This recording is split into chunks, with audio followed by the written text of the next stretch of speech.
ഇന്ന് തന്നെ ഡൗൺലോഡ് ചെയ്യൂ. കാണൂ നിങ്ങളുടെ ഫേവറേറ്റ് ഷോസ്. നിനക്ക് 100 പുണ്യം കിട്ടോടി. ലോനപ്പേട്ടൻ ഇപ്പൊ പൊയ്ക്കോ, എല്ലാവരും അവിടെ കാത്തിരിക്കല്ലേ. എനിക്കിത് വലിയ ആശ്വാസമാണ് തന്നത്. പക്ഷെ ബാക്കി പണം അതും കൂടി എങ്ങനെയെങ്കിലും തരണം. എനിക്ക് വേറെ മാർഗമില്ലാത്തതുകൊണ്ടാ. അനുവേ, അമ്മേ, ലോനപ്പേട്ടൻ.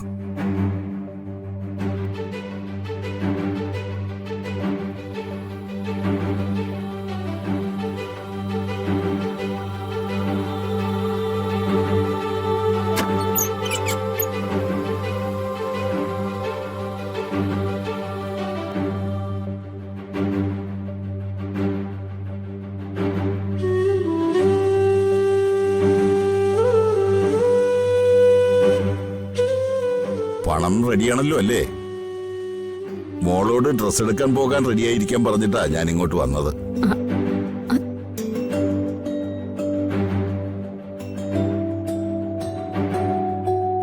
രാവിലെ ഞാൻ അനൂപിനെ വിളിച്ചിരുന്നു. ഡ്രസ് എടുക്കാൻ പോകുന്ന കാര്യം സൂചിപ്പിക്കുകയും ചെയ്തു.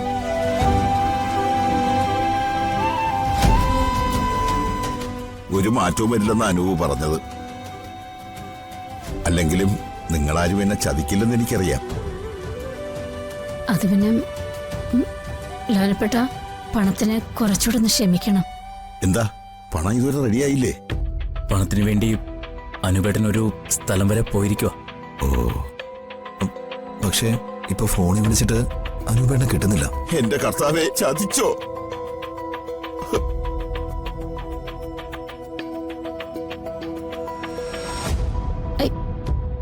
ലോനപ്പെട്ട ഭാര്യയും മോളും ഒക്കെ അവിടെ റെഡിയായിരിക്കുക. ചെക്കന്റെ വീട്ടുകാരോട് വെഡിങ് സെന്ററിൽ വരാനും പറഞ്ഞിട്ടുണ്ട്. ഞാനിനി എന്താ ചെയ്യേണ്ടത്?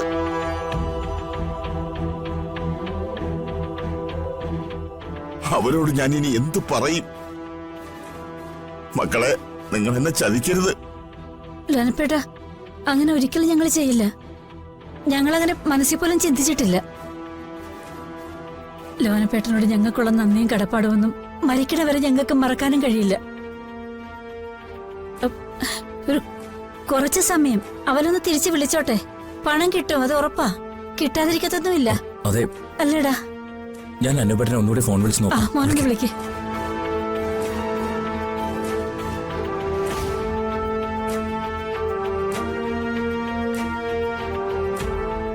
ലോനപ്പേട്ട, വിഷമിക്കാതിരിക്കെ. പണമായി അനുപേട്ട ഉടൻ വരും. അങ്ങനെ മനക്കോട്ട കെട്ടി ആരും കാത്തിരിക്കണ്ട.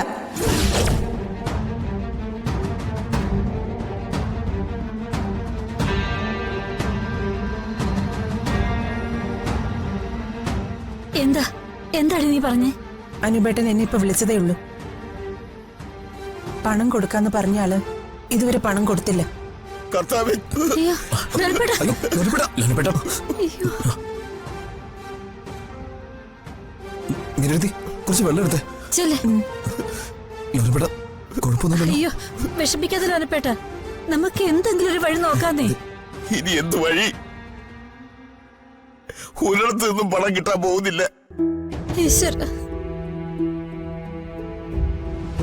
ആരും തരില്ല.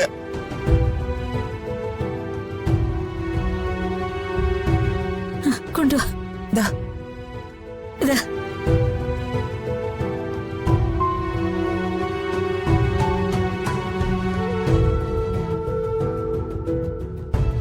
പണം കിട്ടാതെ എനിക്ക് ഇവിടുന്ന് പോകാൻ പറ്റത്തില്ല മക്കളെ.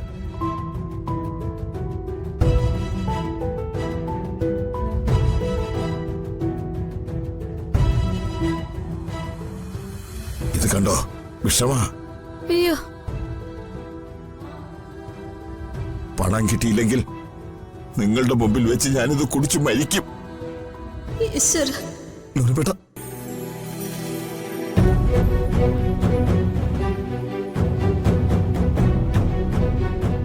എന്റെ മോളുടെ കണ്ണീര് കാണാൻ എനിക്ക് വയ്യ.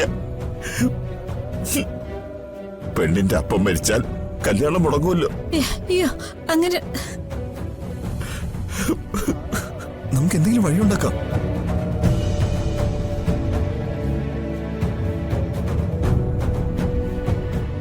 അനുപേട്ടൻ പണം കൊണ്ടുവരും. ലോനപ്പേട്ട വിഷമിക്കാതിരിക്കെ, നമുക്ക് വഴിയുണ്ടാക്കാം. ദാ.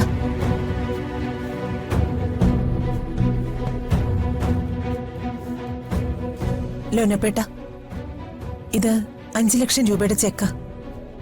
എന്റെ കയ്യിൽ ഇനി ഇതേ ഉള്ളൂ. 5 കയ്യിലുണ്ടായിരുന്നതെല്ലാം ഇതുപോലെ പല ആവശ്യങ്ങൾക്കായി ചെലവാക്കേണ്ടി വന്നു. ഇത് ഞാൻ എന്റെ മോളുടെ പഠിത്തത്തിന് വേണ്ടി ആരോടും പറയാതെ മാറ്റിവെച്ചതാ. മോളെ, തൽക്കാലം ഇത് കൊണ്ടുപോയി അത്യാവശ്യം കാര്യങ്ങളൊക്കെ ചെയ്യ്. എനിക്കിപ്പോ ഇതേ ചെയ്യാൻ പറ്റും.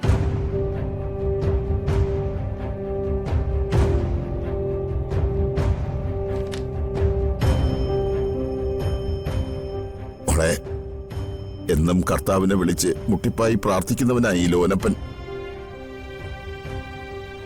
ഇപ്പൊ ഈ മോള് രക്ഷിച്ചത് എന്റെ മോളുടെ ജീവന.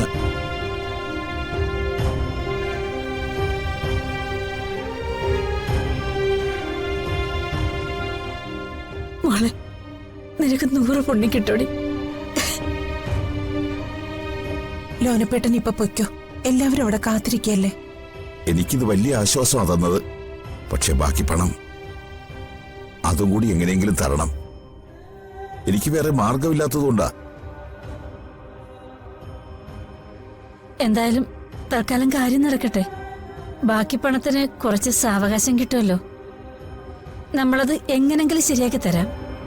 ശരി.